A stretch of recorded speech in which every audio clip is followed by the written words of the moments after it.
Welcome to the Technical Writing Success Video Overview by Curt Robbins, where we help you get smarter than your competition. Today, we are diving deep into a name you've probably heard a million times if you're in the API space: Swagger. And all the insights we're covering today, they come straight from a really thorough tool review by Curt Robbins, which he published over on LinkedIn.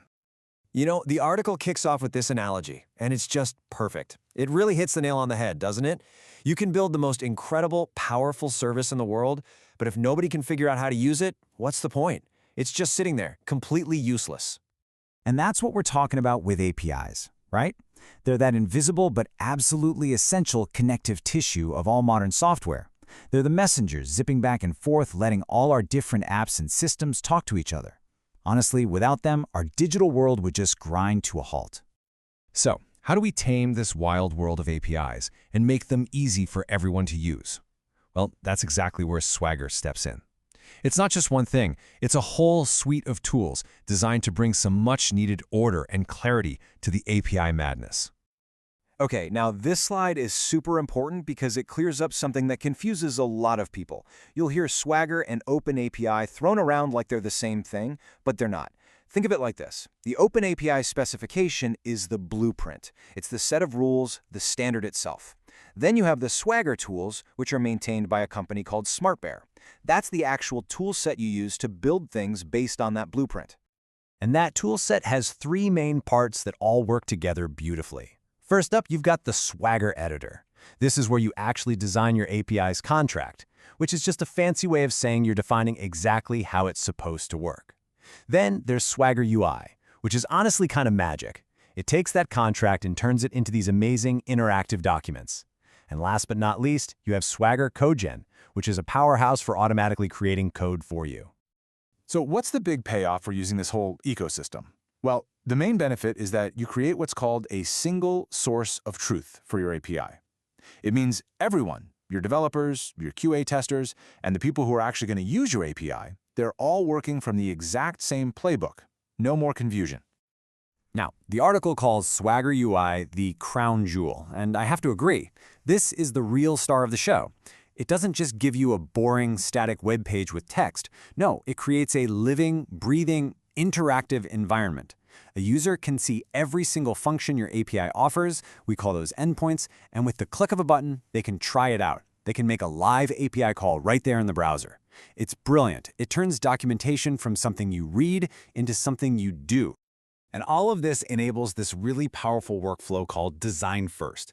Instead of just jumping in and writing code, you start in the Swagger editor. You design and agree on the contract before a single line of code is written. This gets your whole team aligned right from the start. And from that one contract file, you can instantly spin up those interactive docs with UI and then jumpstart the actual coding with CodeGen. And when we say jumpstart, we're not kidding. Swagger CodeGen is an unbelievable productivity booster. It can automatically generate the skeleton of your server code and create client libraries or SDKs in dozens of different programming languages. This saves your developers from writing hundreds, maybe thousands, of lines of boring, repetitive code. You know, the stuff they call boilerplate. Okay, so interactive docs, perfect team alignment, automated code. This all sounds a little too good to be true, right?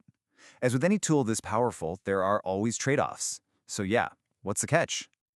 The biggest problem, the thing you really have to watch out for with Swagger, can be summed up in two words: the maintenance trap. All of its power requires a whole lot of discipline. So first off, just learning the OpenAPI spec itself isn't trivial. It can get pretty complex, and for a big API, your definition files can blow up to be thousands of lines long. And that code that CodeGen generates for you, it's just a starting point, a scaffold. A developer still has to go in and finish the job. But the number one risk, by far, is falling into that maintenance trap. And this is the absolute crucial point. The second a developer changes something in the API's code but forgets to update that specification file, your beautiful, helpful documentation instantly becomes a lie. Think about it. Let's say your docs say to send a price field to make a payment, but a developer changed the code to expect amount instead. Every single person using your API is going to have their payments fail over and over again because they trusted your documentation. And that's why misleading docs are often so much worse than having no docs at all. So, considering the incredible highs and the pretty serious lows, who is this really for? The answer, it turns out, really depends on who you are and the size of your team. If you're working in a large enterprise with hundreds of different services and teams, Swagger is pretty much essential. It provides the kind of governance and standardization you need to prevent total chaos.